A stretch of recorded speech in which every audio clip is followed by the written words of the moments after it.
The January 8th, 2014 meeting of the Missouri City Planning and Zoning Commission is called to order. We have a quorum tonight. I think we're only missing one. Moving on from there, the minutes from the December 11th, 2013 meeting. Do I hear a motion that those minutes be approved? So moved. Second to it, good.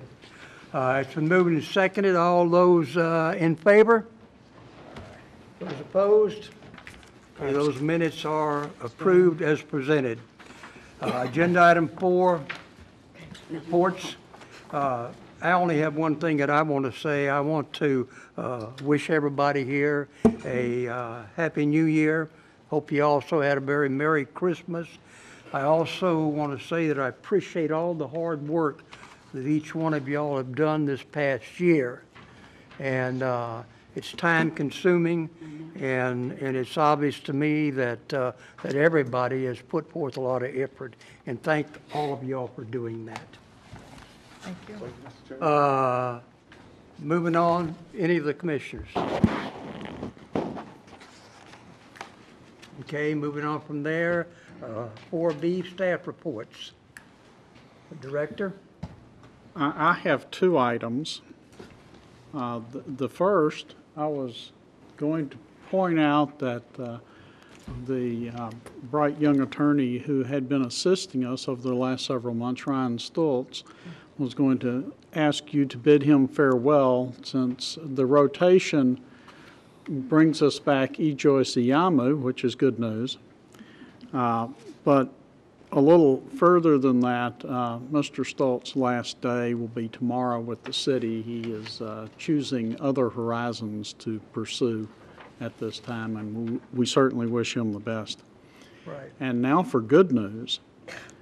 Item 7B, the storage item was withdrawn, and you will not be considering it. If somebody is here to listen to the deliberation or comment on it, the item involving Move It Management, Inc., Bankers Mini Storage on 1092 is withdrawn. It will not be considered tonight.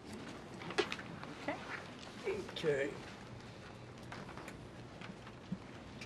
Pen out here. Okay. Next one down. Jennifer, anything? Okay, Valerie? Yes, sir. I wanted to let you know that we have a construction project coming up very soon that y'all may be interested in hearing about. TxDOT is going to be starting construction on the Texas Parkway widening. That will be from Cartwright Road over to the Fort Bend Tollway. January 13th, you'll start seeing construction barrels out on the road. Well, they'll start putting up their their traffic control, excuse me. And then, in addition, we have a second project that's going to be coming out. We call it our Texas Parkway Intersections Improvements. TxDOT will be doing that project as well, and their time frame is coming up soon as well. We have a meeting next week where we'll get more definitive dates. Sounds great. Looking forward to it. How long are we looking for that first project? You know, that's a good question. About a year. About a it year? will take. They're breaking it into 3 phases, and it'll be 3 to 4 months for each phase. Super, super. Okay, moving on. Agenda item number 5, public comments. Is there anyone in the audience that would like to step to the podium and address anything which is not on our agenda for tonight? If you would like to do that, please be our guest. We up here as a commission will make no comments to any of the comments that are made from the public. So if you'd like to step to the podium, please be our guest. All right, seeing none, moving on to agenda item number 6, plats. 6A, public hearing and consideration of a final replat for Gessner Development, LLC. Jennifer?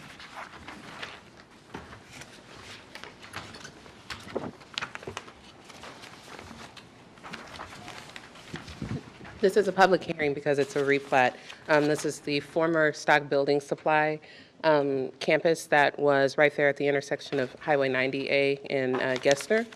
And new owners have purchased the property, and they are seeking to replat to create a new property line to subdivide the existing tract. Staff comments are included in the report, and the recommendation is to approve conditioned upon completion of those comments. Let me ask you one quick question here. I noticed that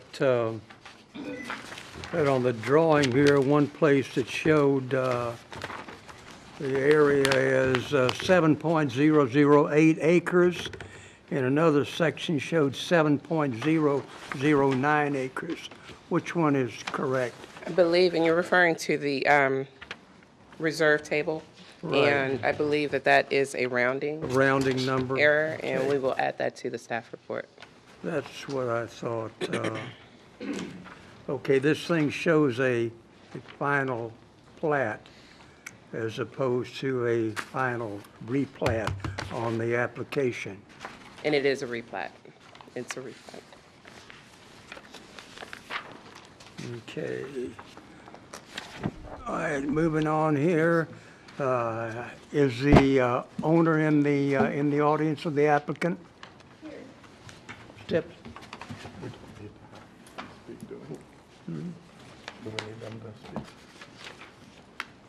Hi, my name's Mary Villarreal, and I'm with the Interfield Group.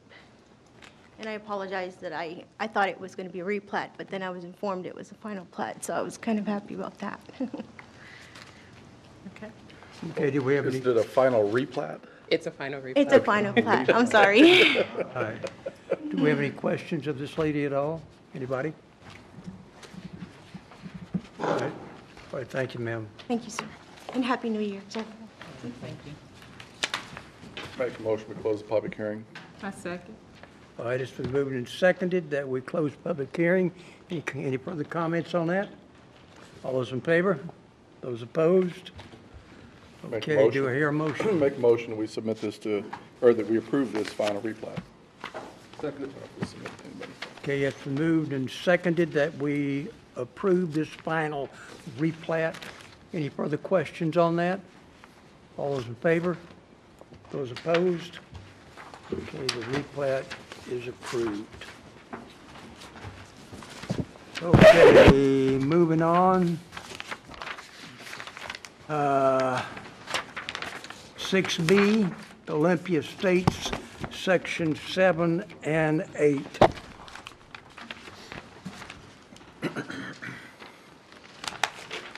Okay, Travis, you got the floor. Yes, sir. This is a revision, this is 2 new sections to the concept plan for Olympia Estates that is north of Truesdale and Vicksburg Boulevard. They are basically showing everything that we need. There are a few outstanding comments on there that we have from staff that they'll need to address, but as far as parkland, when they originally did the parkland dedication for all of the entire Olympia Estates, that was taken care of, so there is no parkland needed to be dedicated nor monies given to the city, and staff recommends conditional approval of this application. Okay, I make a motion, we grant conditional approval. is there a second to that? Second. All right, it's been moved and seconded. Any further discussion on that item? All those in favor, raise your right hand. Those opposed? Okay, that item is approved. That was just the formality, right? Yeah. So we could do the next one. Correct. And then that's why they're both public hearing. Well, we're required to have the concept plan as a public hearing, and then this is just following that. Okay, 6B, consider approval of a preliminary plat for Olympia Estates, Section 7. Yes, again, this is the first preliminary plat of what you all just conditionally approved for the concept. This is Section 7, and it will be 80 lots. There are staff comments that will need to be addressed. They're fairly minor. We feel that we can work with the applicant to address all those. Staff recommends conditionally approving this application.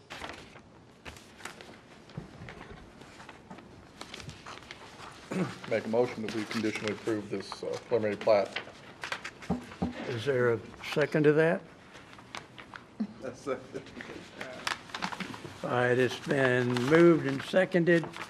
Any further discussion on that agenda item? Yeah, I have one question. Okay, It says all associated infrastructure improvement must be constructed prior to final plat approval. So are they in agreement with to do the Lake Olympia Parkway expansion first? I have not spoken directly to the applicant about that, but generally we do require there to be all public improvements in place prior to any permits or anything else being pulled, so it's not far off in line with what we would require. But this says prior to final plat approval, not permits. Right? I'm just saying, I know it's going to take them more than a My understanding. month to build the expansion, right? I mean, My understanding is with the approval of the preliminary plat, that's when they're allowed to pull their permits. And then the final plat is required for them to start the prior housing. to construction, right? The final is prior to construction. The preliminary is required for them to pull their permits for the public infrastructure. Okay. And then it's, the final plat is required for them to start on the individual lots. I just don't want this to kill the deal, right? I mean, just as long as they, This is a standard requirement that's been in place for 20-plus years, but they got a pretty good section to do. It's not a. that is small correct. lot, right? And we're going to work with the applicant on some of that segment. The city has the Vicksburg project and see Yeah, where that okay. stops versus where theirs starts. And So it's we'll not work- the whole, all the way down? No. Okay, that's fine, that's just one. And we haven't received the TIA yet, so Yeah, I saw that in the conceptual too. that'll help us determine limits as Okay, well. all right, that's fine. I'm And- good. Yeah, and in addition, the section of, in the Vicksburg project, that project will widen Lake Olympia and transition down. And it appears that that transition falls close in line with. All right, so they'll that- be able to almost dovetail. Okay, all right. I'd like to also add, Commissioner, that, well, we have received a TIA, but there are some corrections to be Sure. made on that. And the improvements would be part of the recommendation. And as part of the preliminary, what we call pre-development meeting with the Okay. applicants, they were well aware of the necessity So it'll to all be in expand with that and part of Lake your Olympia. development agreement then? Yes, they are Okay. aware of it. Thanks. okay, any further discussion on that item? Nope. As we have a motion now in the second, all those in favor? Those opposed? All right, that item is also approved. Okay, moving on to 7A1. Public hearing to receive comments for or against a request by Stephen R.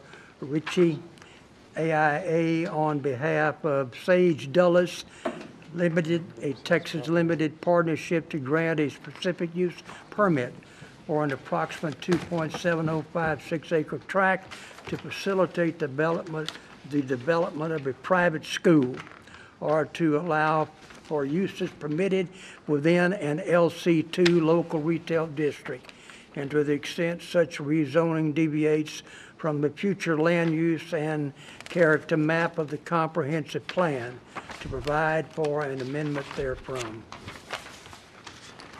Okay. Travis? Yes, sir. This is an application for a specific use permit for a vacant tract of land that is currently zoned to allow for local retail commercial next door to the CVS on Dulles Avenue at Cartwright Road. It is just north of the CVS that exists today. The applicants have come in to request to be allowed to have a private school to accommodate children from ages kindergarten through 12th grade. At this time, they don't serve children through 12th grade, but it's the way that the curriculum is set up for the school, they would like to continue on with the program as they have children progress beyond the 8th grade. So today, they have K through 8th grade. And they're about to run up against where some of those children will have to no longer be able to attend that school. So in order to prevent them from having to come back in the future, should this be approved, staff is recommending to go to 12th grade, or to allow for up to 12th grade education. Okay, how many grades do they have right now? Currently, it's K through 8th. Came to 8? Yes. K through 8. Yeah, kindergarten through 8th grade. Okay. And basically, that's the highest level that they have now, but they have a lot of children whose parents would like for their children to be able to continue attending that school and being in that classroom environment. And so they have requested to continue that up into the 12th grade so that as those kids get older, they won't have to continuously come back to us to request a higher grade level, should this be approved by council. But this They're also, looking at roughly 4 more years? Or what? Yes.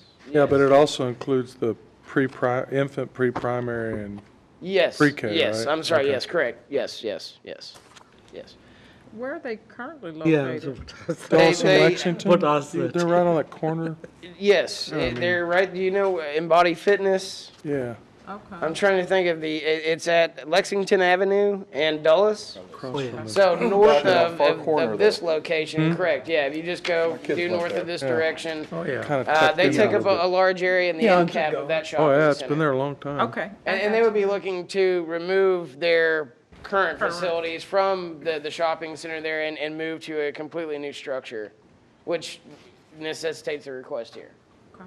As part of the request, they have a few deviations that they've sought to our zoning ordinance. One of those being they requested to have an 8-foot-high wooden fence in lieu of the required masonry fence. Staff has recommended that they should do the masonry fence to match what is existing for CVS so that there's continuity. We're adjacent to the residence to the east of this subject site. Currently, there is a wood fence there, which is the boundary between this vacant tract and the existing homes. HOA. We would recommend that as development occurs there, that there be continuity along the fence line. So as this vacant tract gets built, we would recommend that fencing continue. To eliminate that no man's land there. And just so there's not, Clean and two everything. different fence styles as you're driving through down Dulles, other things like that. In addition, we feel like the masonry is going to help due to the placement of the play areas for the children being to the rear there, adjacent to the residential homes. We feel like an 8-foot masonry wall would help to deaden the noise and other just potential conflicts that could happen between those two uses. The next deviation that they're seeking is to allow for understory trees to be utilized in lieu of the required canopy trees. And this is only where adjacent to the CVS parking. Staff recommends to allow for that to happen. There's a specific tree that they have requested, and it's a specific form of crepe myrtle. Staff does not have a problem with what they have requested. The third deviation is to allow for parking spaces, and just a few, to be further than 40 feet from a planting island or diamond. And staff recommends to disapprove that and to require them to have the necessary number of planting islands and diamonds throughout the parking area. The last request that they have is, our recommendation was to approve the applicant's request as there was only 1 or 2 parking spaces further than 40 feet from a planting island or diamond. My apologies. So our recommendation as staff is to approve that request. The last deviation that they've requested is to allow for the trash and disposal area to be located to the front and not the rear of the side of the building. Staff recommends that not be allowed, that they should screen that to the side or rear of the property so that it's not visible from the general public going down Dulles Avenue. The applicants, I believe, are here tonight to answer any questions that there may be from Mr. Ritchie, would you step to the, Their parking, do they comply? Are they over, or? Yeah, as far as their parking ratios, they comply with the minimum standards. In fact, they're a few over on that, so no issues there. They're meeting our minimum landscaping requirements as far as interior landscaping. They're above the 20% minus building footprint that the ordinance would require.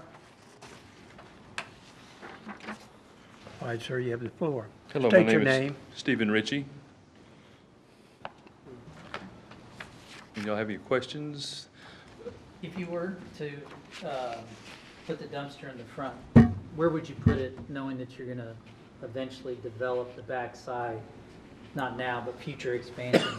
One of the reasons we tried to locate it in the front was for easy access for dumping. We have a full masonry screening around the dumpster. Being that it's a campus for children, we didn't want to put it in a place where the trucks had to back up. So placing it in the back, it's a possibility. We just felt concerned about the liability based on the use of the land. So that's one of the reasons we had put it up in the front, because a truck can come in and circle back out without having to back up. Well, the reason I asked about the location is that if you were to put it in the rear and now we're adjacent to someone's home, That's the other issue. and when I look at the space, you're kind of running out of room with your future expansion. So I didn't know if you had an idea that if that deviation wasn't allowed. Well, we've spotted a place that we can locate it. It just puts it at the rear where it takes up, there's 3 spaces that were slated for future use when we expanded the building. And we swap out those spaces in the front with that. But obviously, our concern was the backing out of the property. We just didn't have full access out of that area. We put a turn for the fire lane, but still, that was the concern. In the enclosure that you had in mind, the masonry around 3 of the walls, and then did you have it with gates to close up the dumpster? A metal gate, what was in the requirements for the ordinance? Yes, as far as the actual construction and materials, that type of thing, that all it's really just a matter of location. Screening gate. Yeah, it's strictly location. Okay. If we approve the masonry wall as opposed to the fence, the wood fence, are y'all okay with that? Well, the only issue with that was the concern that it took 8 feet away from the property. Because CenterPoint won't allow a masonry fence to be located on the property line. That's the only issue. You know, we didn't have an issue with the masonry fence.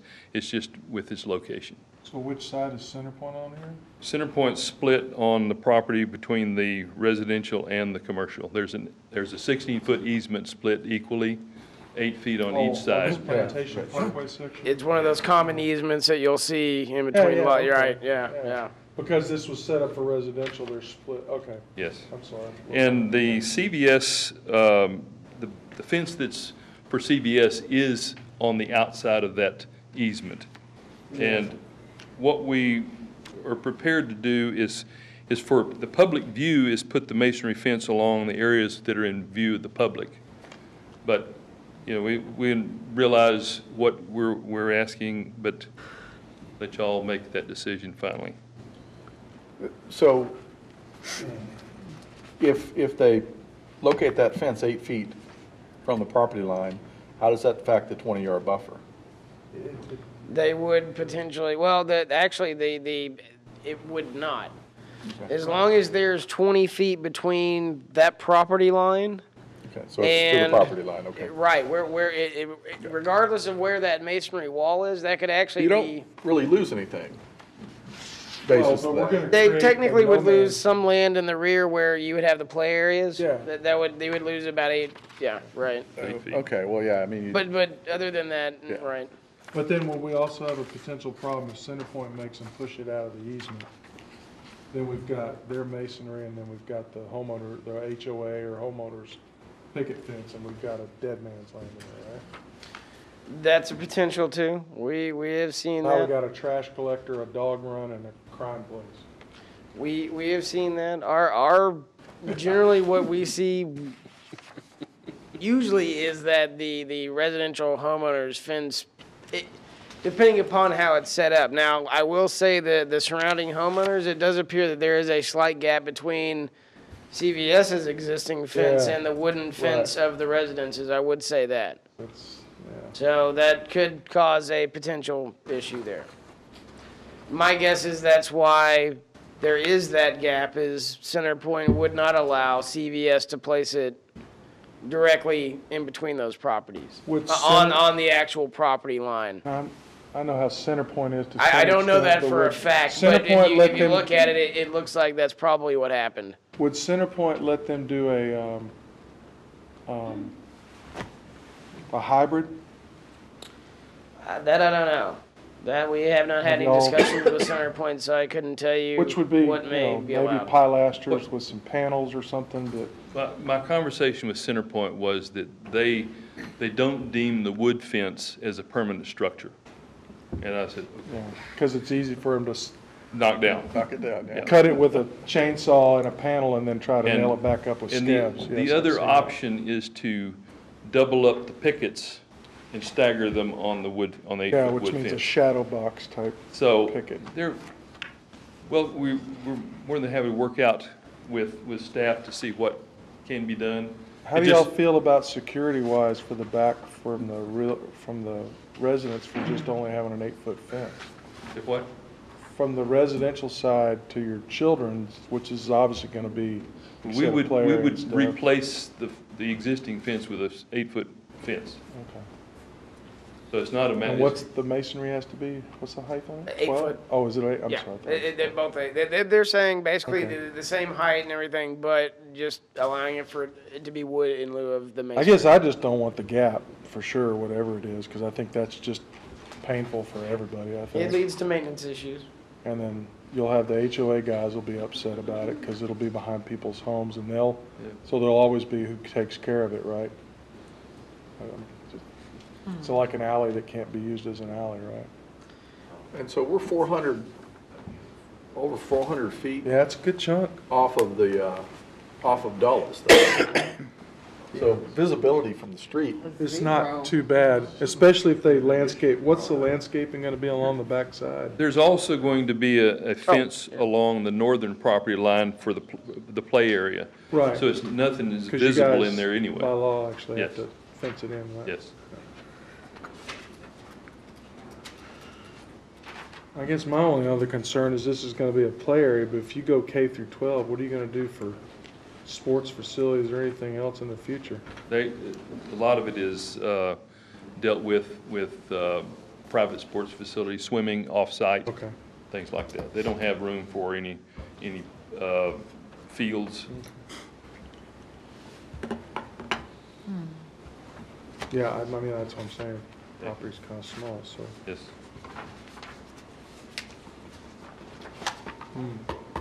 Okay, any further questions here? Anyone? All right, thank you, sir. Thank you. All right, as this is a public hearing, Merrill Mobon? Did I pronounce that correctly? Maybe, okay, maybe. State your name. Merle Mabon. I live at 4611 Blue Rose Circle. I back up. I've got a gate walk. I walk straight to CVS. As far as the dumpster in the front, I understand there's kids, they don't want to back into them. But I've been there 20 years. I don't know if CVS has probably been there close to 20 years, and there's never been a truck that emptied that during the day. We get woke up quite often at 3 or 4 in the morning as the lids slam shut and you hear them backing up. So all that's being done at night. The dumpster in that front corner, it's just off the street. I just see it's, you know, you're gonna have people at night, you're just wheeling down through there and pulling over and dumping what they want. I don't know about the fence, you know, it'd be nice to maintain the integrity of the neighborhoods on both sides with, we're limited at 6-foot fences. All of a sudden you change that radically if they're gonna back up all the way on the property to an 8-foot fence. That changes that integrity of that appearance. But as far as the school, I don't have a problem with the school being there. But I hate the thought of the dumpsters being right there in the front. It's probably would be my biggest concern. the CVS dumpster now is at the rear. They've got two of them that are surrounded by fence, and they're both in the rear. And you say that it was a burden for a while? So Oh, it's just at 3 in the morning, Oh, is that all? just when they empty it. I just want to make sure I have it clear. So you'd rather have it in the back? I'd rather have it in the back. Okay. I just, I haven't ever seen anything that looked good to have your dumpster in the front. You can put a fence around it, but you still know what it is, and it still breaks down. It's Well, just the not main gonna- thing here is you're used to having it in the back. Pardon? I said you're used to having it in the back, and so that certainly wouldn't bother you. No, I mean, behind the building, I don't want to drive down Dulles. Right. I mean, God, how much money are they spending putting all the nice brick fences and stuff, and now we're gonna put some dumpsters out in front of a business. So you don't want them in front of the house? I don't want That's them right. in front there. Put them in the back. Good. Thank you. Thank you. Thank you. Okay, Mr. James Cernisak, did I get that right? Pretty close. My name's James Cernisak. I live at 4623 Ringrose. My property backs up to the green belt that backs, across the field to this proposed learning center.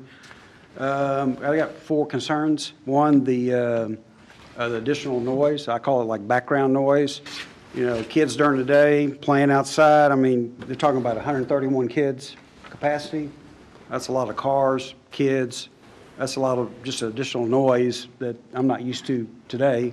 I'm worried about the traffic at peak hours, especially early in the morning and in the evening. I travel up and down Dulles, and even with the current location of the current learning center, I've already had some close calls of people darting out across Dulles, trying to get out of that parking lot. So I don't know what could be done about that. Concerned about the lighting after hours. My house backs up to that, bedroom windows. I don't want some bright light shining, lighting up my backyard. I like to get some good sleep. And then, I don't know if you guys are aware of it, maybe they already meet the distance requirements, but there is a bar, at the corner of Cartwright and Dulles, Bogies. So I don't know if you allow a school that close to a bar. So anyway, I'm not really against the school, but I would probably rather have the school in there than a bar or something like that. So that's all I have. Thank you. Thank you. All right, thank you, sir.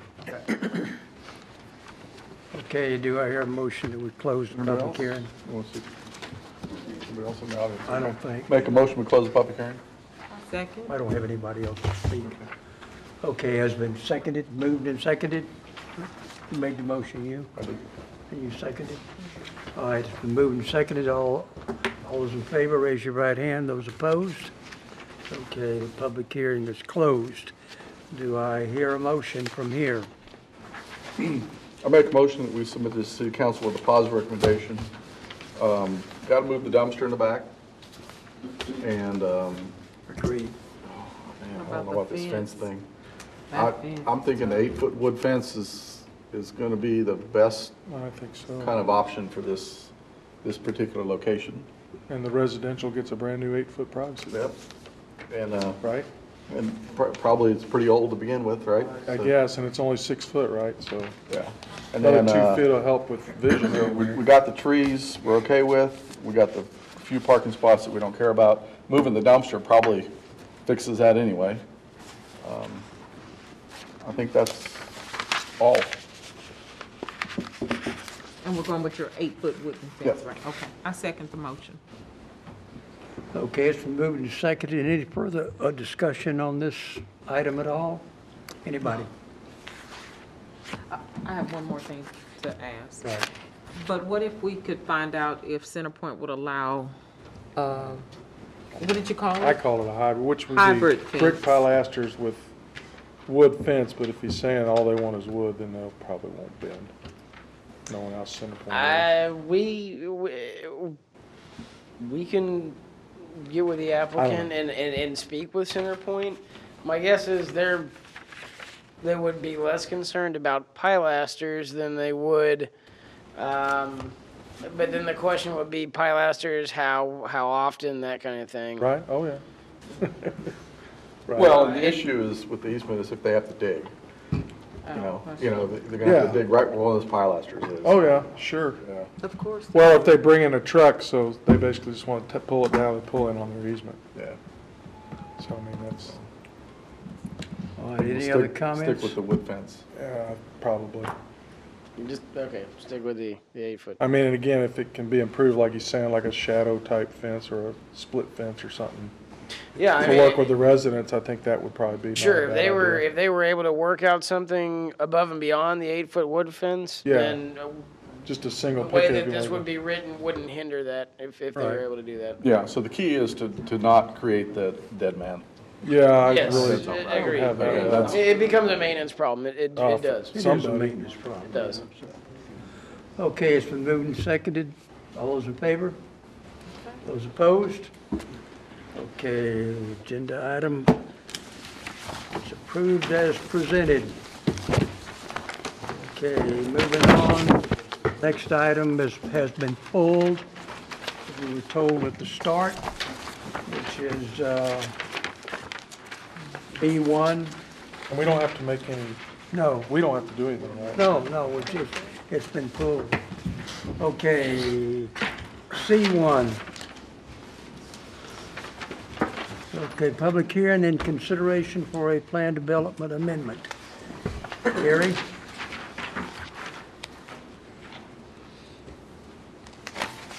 Trying to find a picture for you.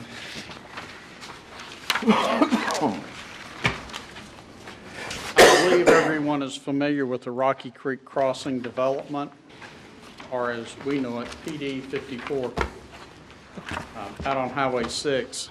The request we have is to amend the PD to allow a place of assembly or a church to meet in the building at the back of the property. To help orient, it's marked Elias Condita, another retail center, Brook Street Barbecue, the Public Storage Building. Then you have Brazos Valley Schools Credit Union, and the professional building at the rear. It's proposed that the church, Body of Faith Church, be allowed to meet there. Located at southwest of the intersection of State Highway 6 and Lake Olympia Oilfield Road, west of Houston Garden Center, east of Colony Lakes Residential Subdivision. As I indicated, it includes public storage, Brook Street Barbecue, 2 commercial retail shopping centers, Brazos Valley Schools Credit Union, and a professional building. It also has a vacant pad site, which is between the professional building, or more accurately, in front of the Brazos Valley Schools Credit Union. The property owner, the offices at Rocky Creek Limited, represented by Peter Jacob, who's here tonight, has requested that the amendment be made to allow for the location of one church not to exceed 3,000 square feet within the boundaries of PD 54. Based on the layout that they've shown us, maximum occupancy of that space would be for 139 people. That's a precise number. Normally think we'd round it to 140 or 135, no, 139. The church will not provide any daily daycare services. Major church events, and we've had that defined as weddings or funerals, will not be held at the subject location. It would be used only as a gathering place for worship. We have the necessary prerequisites, the ownership documentation, notifications to other people within the PD. There are no other changes requested to the PD other than allowing that described use. The professional building consists of 10,500 square feet. A doctor's office is in there, a little over 3,200 square feet. The real estate office has 2,360 square feet. The church would be about 3,000. There would remain another 1,900 square feet for another professional office.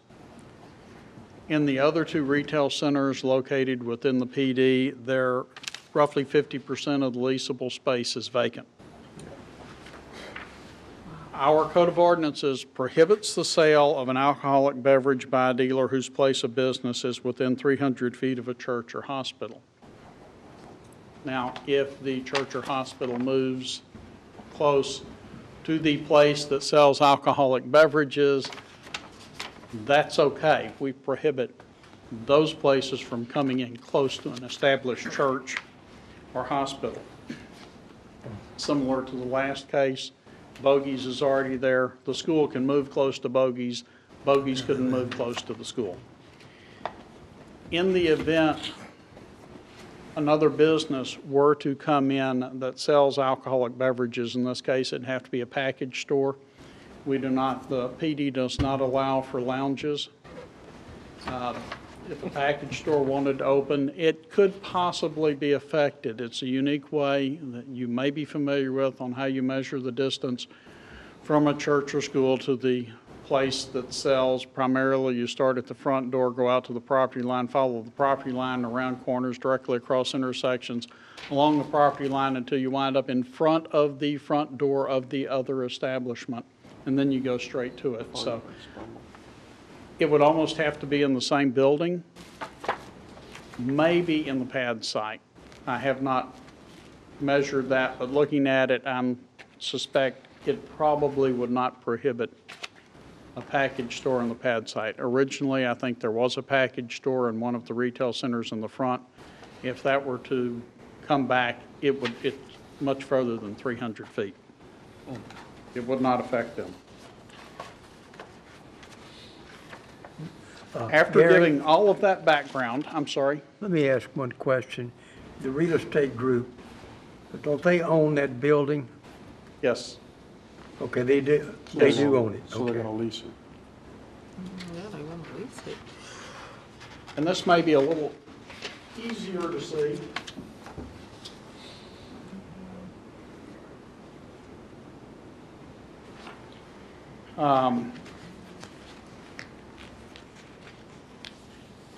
We look at this, and the plan development was set up, and our comprehensive plan, excuse me, was put in place. The intention was for this to be professional offices or commercial developments. The use of the property within this plan development was not anticipated to be a church. Comprehensive plan does not really consider that. Goal 2.1 of the comprehensive plan is that the city should establish a dynamic economic development function to focus on the recruitment of lifestyle amenities desired by residents, which include dining, retail, and medical uses, so that these can be patronized and enjoyed locally. Staff recommends disapproval of this location for the place of assembly. It's incompatible with the intended commercial and retail uses within the mixed-use development. It's inconsistent with the original intent of the PD. There are potential negative impacts. And as I stated before, it was not originally considered as a use within the professional office building. As an additional note, we will need, before this goes to City Council, we will need to receive a traffic letter that projects the ultimate build-out trip generation, projected peak hours, and trip distribution pattern, and whether improvements to the existing infrastructure is recommended to accommodate proposed use. Staff's recommendation is to adopt this as its final report and forward it to City Council with a negative recommendation. Mr. Jacobs is here, and I know that he is anxious to address you. You step to the podium, sir. Gary, can I ask you a quick question? Certainly. When you said the negative impact, do we have case studies? Do we know that if assemblies within a planned development or even a shopping center it causes a negative impact on the area? Do we know that, or are we assuming? The impact is projected, one, from if an establishment that wanted to sell alcoholic beverages, primarily a package store, were to locate within the prohibited distance, it would prohibit that from happening. If the church activities and events were to take place, and they did hold a major function there during the day, we have severe concerns that the parking would not be sufficient to handle the crowds. There's an additional concern that you have caused me to recall, and that there's no outdoor space for this church other than the parking lot. And if the church has children, no outdoor place for the children, no outdoor place for the congregation to gather, should they have a desire to gather outside. And also, the outside gathering would be very close to the residential subdivision that backs right up to this development.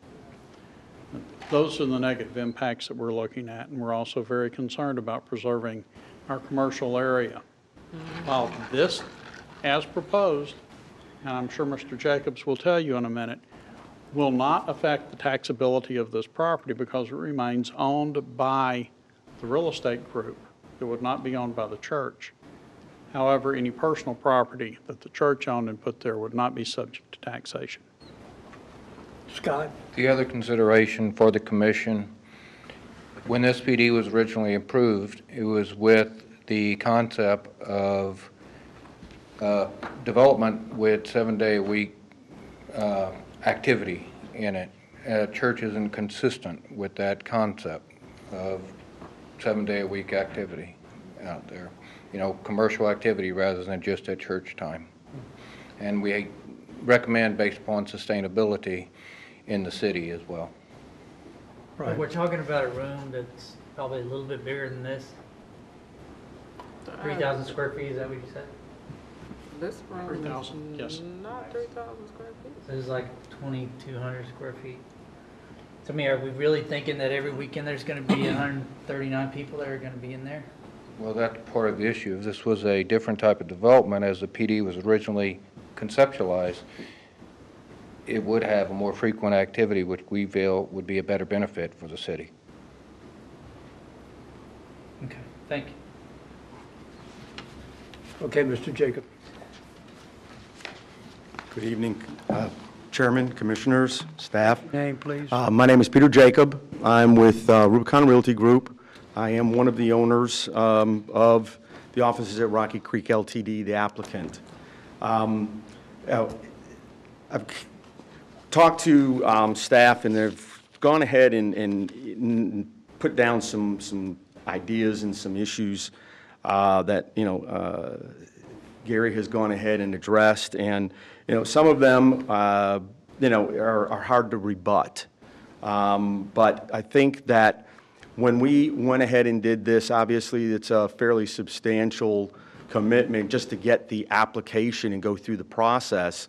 We wouldn't have gone in and gone this far without really feeling that it doesn't, this particular use in our minds is complementary. And for the reasons that I will state here in a minute, I think that from the standpoint of the other property owners that are out there, obviously they were all polled. They had to go ahead and they had to submit a letter either approving it or objecting to it as property owners. There were no letters that rejected the actual use.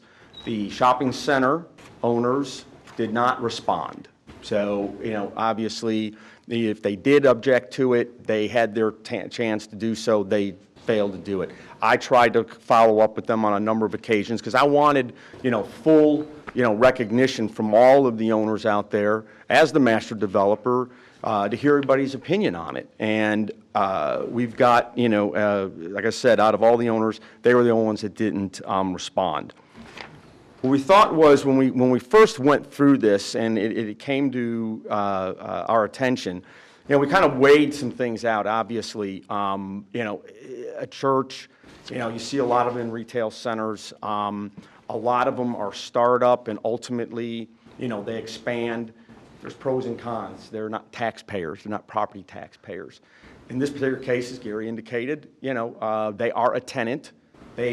We, as the owner, are responsible for paying the ad valorem on that property. By putting them in there as rent payers, obviously the appraisal district can go in there and look at that from an income approach and put more value on that property, which in turn leads to, more tax dollars. So, that was one of the things that we considered. The other thing is just, as Scott said, and I agree with him from the standpoint of, trying to create a development that feeds off of each other. Well, the church is there on Sundays, they're on in the evenings. What do most people do after church? They go eat. We've got La Escondida there, we've got Brook Street Barbecue there, we've got Wingstop there. Up the road, there's a number of restaurants. They're currently in the market. They currently conduct services across the street at, I think it's Colony Christ Church. And they, are a small congregation. They wanted to get out of that facility. It was very difficult for them. And, obviously we're looking at it. It's an income. It's someone to come in and lease our space. Hopefully the intent is that, they're not going to be there, forever, that they're going to grow and they're ultimately going to find another location. These are incubators. It's done all across the board and in a lot of the retail centers. But, we looked at it as being somewhat complementary. They're there in the evenings. Our, the office is shut. Our office is closed. The medical doctor, Dr. McMullen, is closed. Everybody else, Brazos Valley Schools Credit Union, they're gone. So from an evening standpoint, we didn't really see a whole lot of conflict. Saturdays, Sundays, same kind of thing. I mean, there's no one really in the office from that standpoint. So it was kind of a give and take. And, I talked to Dr. McMullen and I tried to get some of her thoughts on it as well, because I don't want to do something that's going to impact my, my other tenants or give us a negative impact from the standpoint of being able to lease the remaining 2,000 square feet that we have. So, a lot of that has gone into, the evaluation of it from my perspective. I would like to address one thing that Gary did bring up, and that is, the distance issue. According to, Texas Alcohol and Beverage, you can't have a school or a church within 300 feet of a bar or a business that sells packaged goods, et cetera. I today went ahead and actually took my wheel, and if I may, put this on the overhead. I went out and I did 2 routes. Route 1 was from their front door. Now, it doesn't follow exactly what Gary was saying with regards to following property lines, but the way that TABC has it in their guidelines, it's basically a pathway, walkways from point A to point B, from the front door of the church to a possible, lease space. And what I did was, on Route 1, which is in the black, I basically came out there with one of the measuring wheels, and I believe that it was 480 feet from the front door of where the church is going in our building to the front of what was formerly Man's Best Friend. So, that route, just from a pedestrian standpoint, which that line does follow pedestrian, there are, designated walkways through Brazos Valley Schools Credit Union. Unfortunately, the shopping center does not have a sidewalk on the side, so, anybody that walks through this has to walk kind of in the driveway area.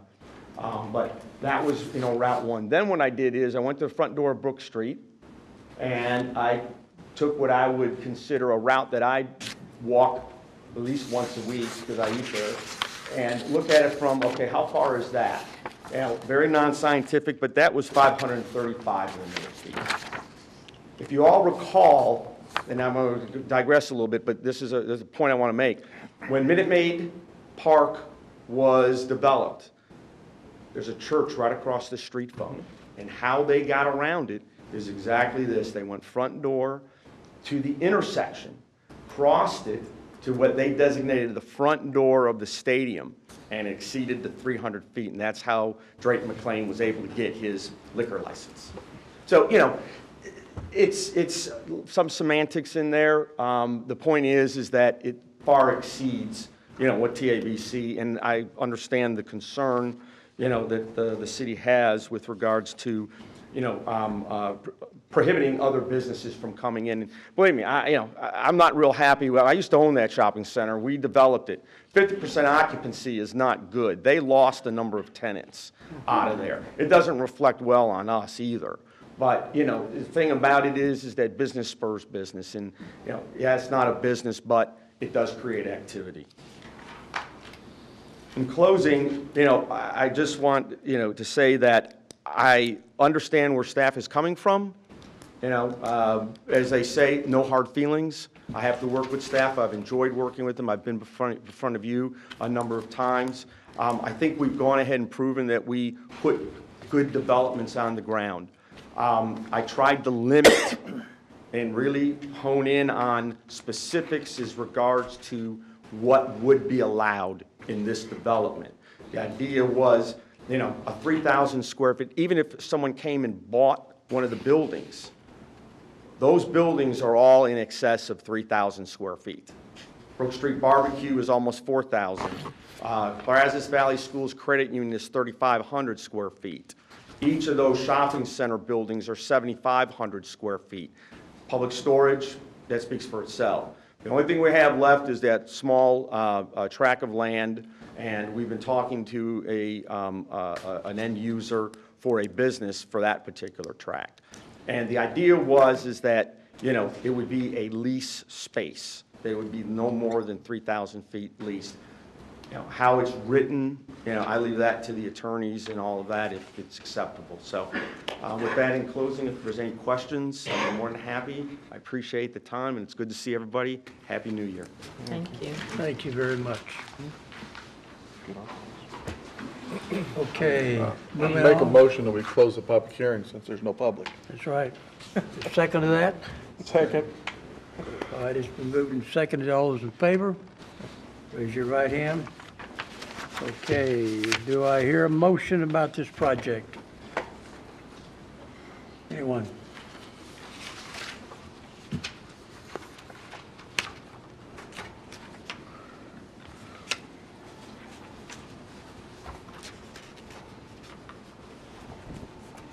All right. I'll make a motion that we submit this to City Council with a positive recommendation. I'll second it.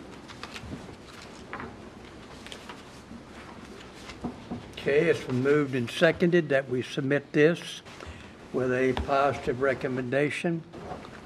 Is there any further discussion on that? Not Anyone? discussion, but comment, and it really is to staff. I respect you immensely every time I look at any of these reports. In this particular case, my intuition's telling me that it's a good thing. I'm not a traffic analyst. I don't know what the city has to do to make sure that we're all safe and all of that, but having 100 folks come into my shopping center on a Sunday, and I've got 3 restaurants, that's a good thing. And it's a good thing for the people that are going there because they can walk. I like when people eat in Missouri City. And they're already here. They're our neighbors. So, though I respect every time you guys put your recommendation, I have to side with the motion here, and I just wanted to say that. I guess my question is since we know that they're not going to be there forever, is there a limit to the lease that we could tie back to allowing them to have them? Can we put that stipulation here since it is a PD? Since it's a PD, you can condition it. We internally had discussed the limitation of 5 years. I like 5. That was the number that popped into my head. I don't know. I was thinking 2 or 3, but I mean, I don't know. I like 5. I don't know what it takes with those people that I guess they hope that they'll grow and get their own place, right? But Yeah, so, you know, You wanna change your Mr. motion? Jacob, what's your, what's your gut feel? I mean, is this a 2, 3, 5-year deal, or? It's basically a 5-year deal, but they do have a clause in the lease that they can buy out, because obviously, we're going to put in dollars to build the space out. Right. We'll need a return You have on to that. recoup it. So if they decide that they're able to go ahead and locate a spot, and they want to go ahead after 3 years and come in and say, you know, hey, we want to buy the balance out of that term, we probably will talk to them about that. But So- what I would look at as a gauge is, you know, we're talking right now about 5 years, is what it would be. So conditionally, let me think this through, that information. Again, because I tend to agree that I'd rather have somebody in there using it than it sitting there empty, right? I mean, we have plenty of that already. If we did along the terms he had of the lease, that once that group or whatever that time period is over, or that lease at point dissolves, that reverts back to what the original PD is that okay? Or I'm just throwing it out. they would have to come back and renew it Yeah. They'd have to renew it. if it goes beyond 5. But what if they leave in 2 or 3 years, okay, and they can afford to buy it out, and we have the ability with him to dissolve that sooner than the 5, and he's got 3 years that he can jump ahead and use that space for something else? I don't know, maybe I'm, Well, he can use that space for anything else without us, right? yeah. Yeah. It's just that all we're doing is allowing this particular use. So then think about it, if he leaves or finally sells the whole thing, and we don't really want a church there anymore, and he leaves in 3 years, can we? I'm just trying to see if we can cover it. PD amendment or adoption of PD is a rezoning, just like changing it from Right. LC2 to LC3. Because you've done that, there are property rights that attach to the terms of the Planned Development District. Okay. If it provides for a term of 5 years, it can be a church for a term of 5 years, whether it's this church or some other form of church in a very generic term. But at the end of 5 years, that use would end, No matter who owns it. no matter who owns it. And as it was correctly stated, should they leave at the end of 3 years Yeah. and buy it out, and he had a doctor that wanted to take over the space, he could refit it because the underlying zoning or the other uses still remain with the PD. Right. Those uses would continue. The only thing is that if you pick a term for that period of time, that use is there. If you don't put a top on it or a limit on it, that use continues until it's rezoned. If we found out they had left, Mr. Jacob wouldn't have to come back to us. The city could initiate a rezoning, but we preferred to do it Yeah. with the property owner's consent and joinder when we change zoning and take away uses. Yeah. So it requires some action by this, by this commission or by the city in order for it to revert back to the original PD. In less than 5 years, Right. Yes. if you put a 5-year limit on it, Okay. if I'm correct. Am I close? So let's say it's fast forward 5 years, and you're standing right here and you want to re-up for another 5. How do we formulate our opinion? Are we going to track the negativity? Are we going to track the impact? How are we going to know that we don't want to re-up or we do? One thing we do have in our process is that everybody within the PD and potential changes in 5 years, again, will have to sign off or state their protest. As opposed So to the old, gotta that's get the everybody to impact. join up to do it. You know, So if we, it's an impact to the other businesses, then you would expect them to voice that. So the market would take care of it itself. I So think are you changing your So, amendment? Your- yeah, I will amend my motion to include the 5-year limit for that use. Yeah, again, if that works with your lease, I think that seems fair to me as well. I mean, Is it going to cost them another $1,000? As a business owner, I'm curious. for this amendment, $1,200 in 5 years. in 5 years it would, if they're, because the PD, the term, I'm fixing to lose my voice, which will make the next item very quiet. It would, yes, it would be another PD amendment.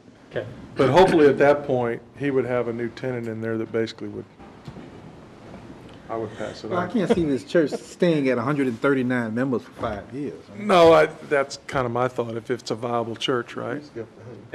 And the only other option is when the whole place goes empty, I mean, unfortunately, like we have some other areas, to fill it, I mean, we're going to be faced with it again, right?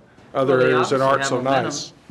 They're moving from one spot to another. Right. That gains momentum again. Yeah, yeah, I don't tend to disagree with it, actually. Well, the main thing here, I think, is the fact that we're going to put a time frame on it, and secondly, we don't need any more vacant space. And that's really the positive part of all this. Positive recommendation, 5-year limit to reapply for the amendment. It's on the table, right? I'd call it. Okay. It's been moved and seconded. Is there any further discussion? Everybody understand what we're doing now? I have one question. Go on. So the place they're moving from now is an actual church? Okay. Now we gotta. They basically, in essence, rent space, and what it's not permanent. They pay to use the facility for their services. Yeah. So it's kind of a pay-as-you-go. Yeah. If they hold a service, they pay for the use of the facility. So that's where they're, Like renting a they've been community doing this hall. for a number of years now. Oh. Okay. How long have they been involved in there? Oh, gosh. I think it's been at least 2, maybe 3 years. Okay. So we're not leaving another empty No, church no, building? no, they're working, they are in another facility. They use that facility on Sundays. So basically, the church owner, or the church that's the primary church, has their services, and then Body of Faith comes in when there's a gap maybe between services. I just thought of something. Your comment made me think of it. We do know of an empty church building that Peter could buy and let him rent it. Yes, we do. That was my point. Know where it is. Yes, we do. Won't go back on the tax roll, I don't think. Maybe they want to go back to Brook Street. Okay, thank you. Any further discussion? Any questions at all? All those in favor? Yeah. Those opposed? I'll let him go. Okay, that. Good luck with it. Thank you so much. I really wish you luck, council. Thank you. Appreciate it. Yeah, well, council's your next thing. Right? Good luck with council. That's right. Okay, moving on, zoning text amendments. Public hearing and consideration for an amendment regarding vehicle parking in backyards. Jennifer needs to warm up the computer, wrong so I'll with come this? over here. Here we go again, huh? It's parking vehicles in the backyard. This time, you actually have a draft to look at. This is the first public hearing on the preliminary report. The situation has not changed. We have revised our thoughts just a little bit to make sure that we don't leave a gap and wind up with vehicles in the backyard parked on trailers that look like recreational vehicles or the like, because we do have the exception that if you have the large lots, you can put the vehicles on the trailers. Or have RVs behind the building line. Again, our purpose is we do not believe it's consistent with the image of Missouri City or the vision, lifestyle and vision of Missouri City for people to store vehicles in their backyard. We prefer for them to be stored under carports or in garages. You can store them in your front drive. You can store them in a driveway. But the driveway needs to lead to something, not just a big pad in the backyard where the cars sit there and unfortunately many times deteriorate. Sometimes So not. if Leaks they oil and everything So else. if they already have a driveway and it's even screened, and it looks like it's basically built to do that, they won't be able to after this? By the definition, that driveway, if it goes behind the building line, is going to have to lead to a garage or carport. But you allowed the driveway to begin with? Yes. We allow the concrete to begin with, or the asphalt. So is this garbage cans again? Thank you. Okay, good enough. Sorry, I'm just. Well, the big trying to- thing- I will point that after Ike, before I was in this position, I remember discussions before city council in a certain neighborhood called Quail Valley, that suddenly the fences blew down and they discovered cars in a backyard or two, and they're going, how'd they get there? They don't know how they got there, and the best we figured is they built something else after they put the cars in the backyard, and there they have been for years. They couldn't even get them out. So, not to pick on Quail Valley, but it is fun once in a while. No. We do have places that I've seen that have nice driveways and screening areas, and then, of course, there's the guy that spent the money on, with the split-level garage with the big boat in it, but that's in a garage, so that's nice. But there's several ones that have RVs or vehicles that are in nice driveways with nice, tall privacy fences, whatever, that are there and in place, and that means now you're gonna go get them after you do this? Let's make sure we think about it and discuss it fully, because Yeah. there are people we don't want to get. I can That's think of all. somebody who used to work downstairs Yeah, I'm just saying, I mean, in her RV in her backyard. well, Because you buy a Scott would high-low never 'cause you survive. buy high-low so you can't see it, right? Yeah. I mean, that's why they made high-lows, right? Scott wouldn't survive it if that one had to move. That's why you live out in the country, right? So it's our goal, and make sure we're sharp enough. Y'all think about it, because y'all's brains may be better than ours. We don't want the backyard to become a used car lot or a junkyard. That's what true. we're trying to I have a avoid. neighbor in my general vicinity that also, someone who's part of the city sees or has seen, that did that when he bought this house. And some people take care of it, some people don't. Right, right. That's Yeah, the- and that's where I'm talking That's about. the important thing there. That's what I'm saying, the guys with the driveway here are doing a nice job, and it's okay, and it's not, in my, my general thoughts of this is that's okay, because it looks like it's built and it works. But the guy who basically splits his fence, makes a gate, and drives his junker in there to work on, yes, I definitely have a problem with that. Or the guy in Meadow Creek who used to park his Weldon truck on the hump of dirt in the middle of, yeah, remember that guy? You've been here long enough to remember that. That was David Hamner's biggest problem.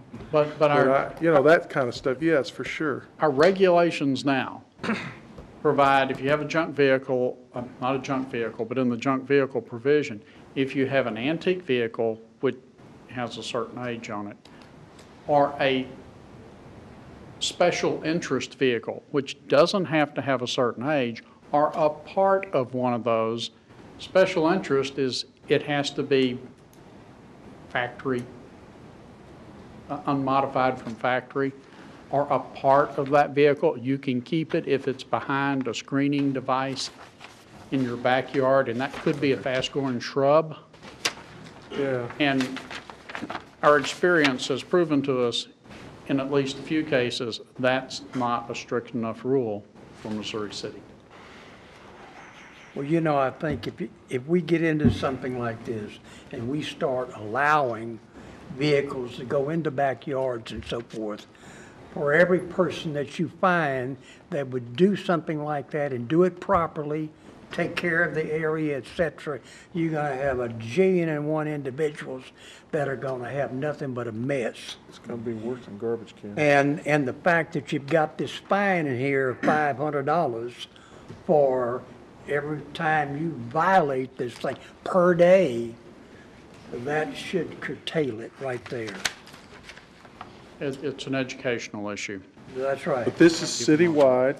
Citywide, we're not, and I know I'm speaking to somebody who's behind me, this deals with citywide. As proposed, there are no exceptions for large lot subdivisions. Right, like I said. And code enforcement has called that to my attention. Yeah.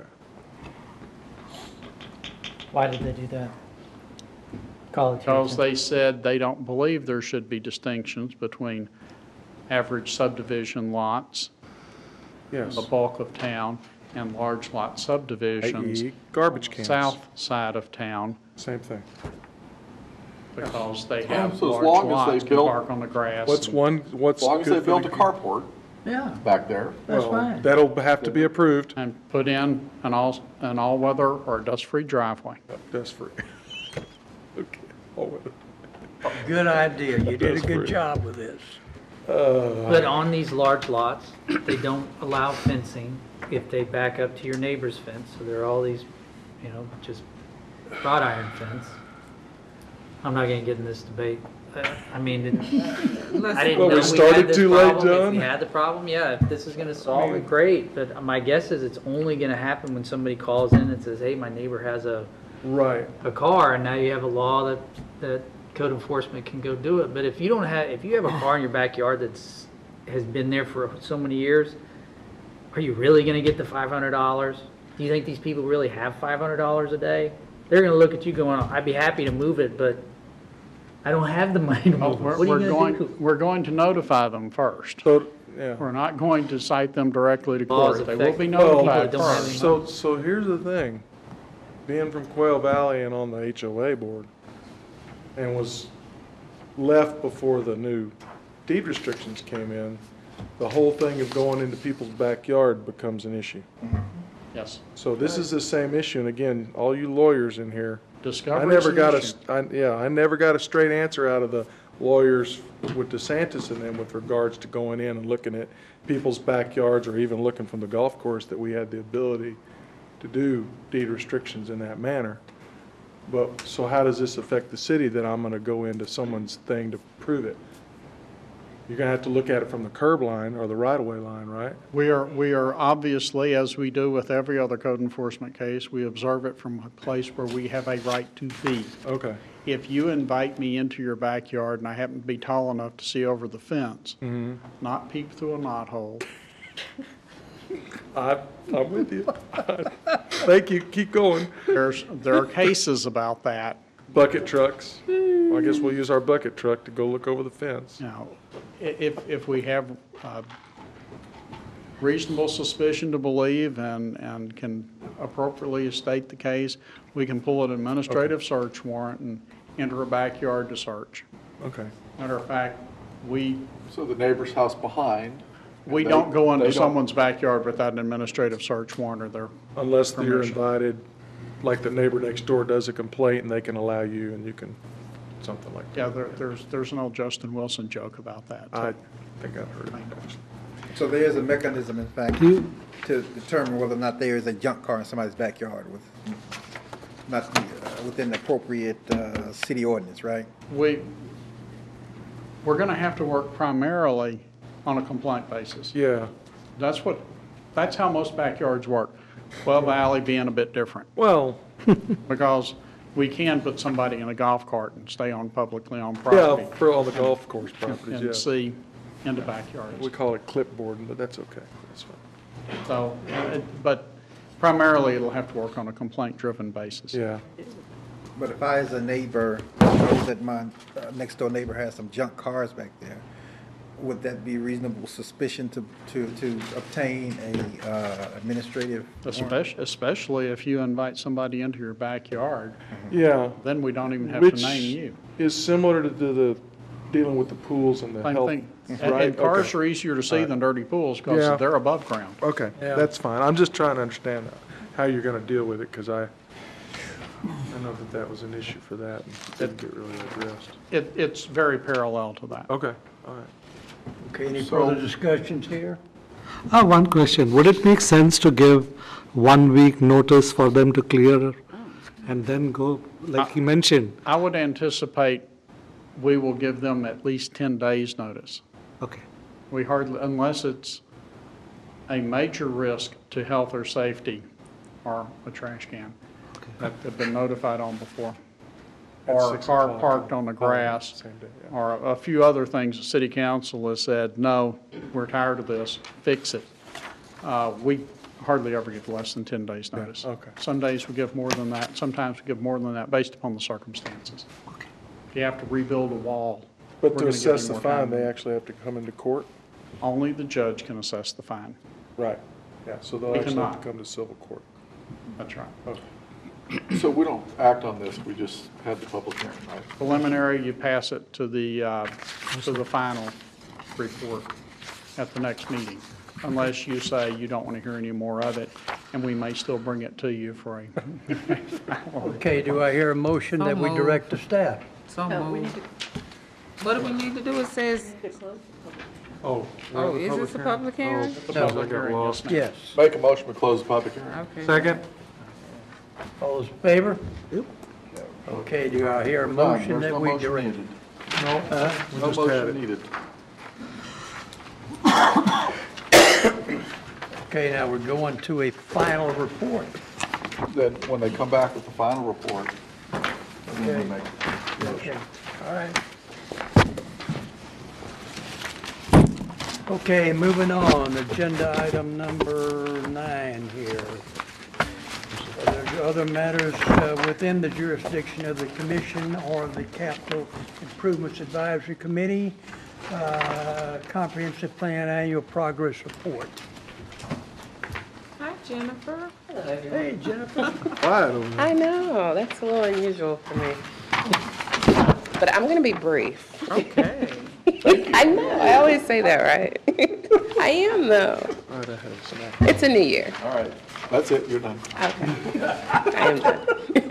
Comprehensive Plan Annual Progress Report, and I'm going to skip to the last slide and just say it now, because, you know, the comprehensive plan, which we use as the guide for our zoning changes, land use policy, land use guidance. This is the 5-year mark from when we adopted it, if you can believe it. It has been 5 years. It'll be 5 years in September. So this is just to kind of highlight some of the actions that have taken place throughout the year 2013, last year. But we will be going through an amendment process in the upcoming months, and we'll take a larger view of all of the goals and policy of the comprehensive plan, and the commission will be a part of that process as well as the public. And so we will be scrutinizing the plan a little closer than what we'll do tonight. But as we did earlier, a year ago, was look at the 2012 accomplishments from the comprehensive plan. This year, we'll look at the 2013, and if the commission is accepting of the report, then we'll forward this to City Council and present these accomplishments. And a lot of it you've seen, we've just kind of compiled it for these purposes. And I'm not going to go through everything that's listed in the report, just highlighting a few. The report covers actions and accomplishments. An obstacle has been highlighted, and then proposed amendments that took place throughout 2013. So I've kind of combined a few of them. This is from, in Chapter 6 of the Comprehensive Plan, there is a table that lists some of the priority items for the Comprehensive Plan, some of the implementation items to carry out and accomplish the goals throughout the plan. So the accomplishments and actions in this report kind of follow that table from Chapter 6. Significant actions include, these are some goals that we speak of all the time when we look at zoning changes. Goal 2.1 of the comprehensive plan, it's a land use goal to provide a more cohesive city. One of the accomplishments that was done earlier last year, Valerie presented to you all the bicycle and pedestrian mobility plan that was approved by City Council in December of 2013. And it falls in line with a few of the items highlighted in the comprehensive plan, including the Trails Master Plan implementation and the need for a safe sidewalks program. As you know, Valerie talked about, the bicycle and pedestrian mobility plan will allow the city to do more public-private partnerships, possibly going for grant funds and outside money, and then also continuing to use our sidewalk requirements from our subdivision ordinance, parkland dedication, to provide more connectivity to the sidewalk pedestrian path structures that we have in place today, and filling in some of the gaps. And you know, as you're fully aware of, sidewalks are required when when new development occurs, but we do have gaps throughout the city. And so this plan kind of highlights the creation of connecting those areas and also providing alternative modes of transportation for people who visit and live in Missouri City. The Texas Parkway revitalization is throughout the comprehensive plan and one of the major action items, and there are a lot of things that were accomplished for the Texas Parkway corridor. This kind of highlights a year ago, late 2012, the facelift city improvements that were done in the front of City Hall, including the installation of the electronic message sign and monument sign and landscaping and lighting improvements that were added, and showing that public investment on Texas Parkway. The report also goes into, there's been a retail analysis conducted and still looking for ways to revitalize and provide a area plan for the Texas Parkway corridor, and just looking at different goals and techniques in order to put more reinvestment back into this area. One thing I did want to highlight that's highlighted in the report, if the commission remembers, the rezoning application that came before you late last year, wanting to put a gas station on Texas Parkway. And some of the comments that the commission highlighted were, yeah, and the gas station not to be named by me, but I think the comments that the commission indicated that night were fully in line with the comprehensive plan in terms of the quality design that we desire and expect to see throughout the city, but also specifically for the Texas Parkway corridor. Life cycle housing, I think this one I'm probably most excited about out of all of the implementation goals, because we did make a lot of movement. This is highlighted, the commission remembers the Huntington project. 1092, Gary mentioned last month the success that that project has seen in what they report less than 5 months, the success in leasing and renting, people actually occupying that facility. They are now under construction for the second location that the commission approved a plan development for in July of last year. And this, the new development would add 190 units, if the commission remembers, and the one on 1092 has 120 units. It's an age-restricted community, and I was sharing the sign, if you see their monument sign out there, and it has an independent living for mature adults. So I thought that was kind of cute. But it shows that you know, we have taken actions to respond to some of the goals outlined in the comprehensive plan in terms of providing for different stages of life in Missouri City, and we'll continue to look at that with future developments, and then also as we go through the amendment process for the comprehensive plan, just to look to see where we are at demographically. More varied development. This has been another hot topic. I encourage you, if you have not been out to the Lakeview Business Park lately, to definitely just drive out there, drive through there, and just see the changes that have taken place. And a lot of new businesses came online in 2013, including Niagara. And I'm not going to go into details because you guys have heard, you know, all of that. But the numbers are listed in the report. Niagara, Allied Fitting has taken up a significant portion of the business park. Bimbo Bakery, and if you go by their building on Buffalo Run and you see their logo with the, I think it's a teddy bear with the baker's hat on, one of the more unique signs in our city. I like it. There are a few businesses that are under construction, including Rich's Foods, which they process cheesecakes, and really excited about that. So there's just a lot of activity going on in terms of trying to balance out the type of development in Missouri City. And then also, even outside of Lakeview Business Park, you have Beltway Crossing that's adding 2 additional warehouse buildings on South Gessner. And so if you drive through that corridor, there's been a lot of changes in terms of the landscape. Public-private developments, and this is just to highlight what we've done last year on the parkland dedications. We processed 2. two new developments, including the Huntington that was mentioned previously. And so in total, that added about, I think it's roughly $185,000 dollars to two separate park zones. And so that's monies that can be used to acquire new parkland within the zones. One particular zone, the zone that the Huntington is in, doesn't presently have a park within that zone. So it provides some funds towards acquiring land, and then also for the maintenance and improvements of existing park land within those zones.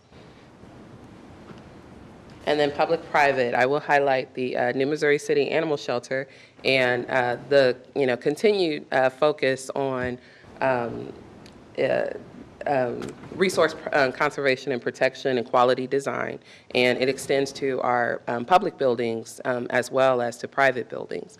And so I'm sure, the animal shelter is right here behind our City Hall complex. And so I know that everybody's familiar with that, but that's something that came online in 2013 and looks to complement this overall City Hall complex.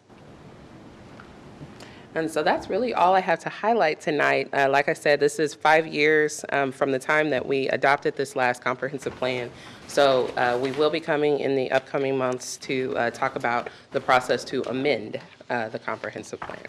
So if the commission has questions, I can entertain that. And otherwise, the report is there for you to approve or recommend to approve to forward to City Council.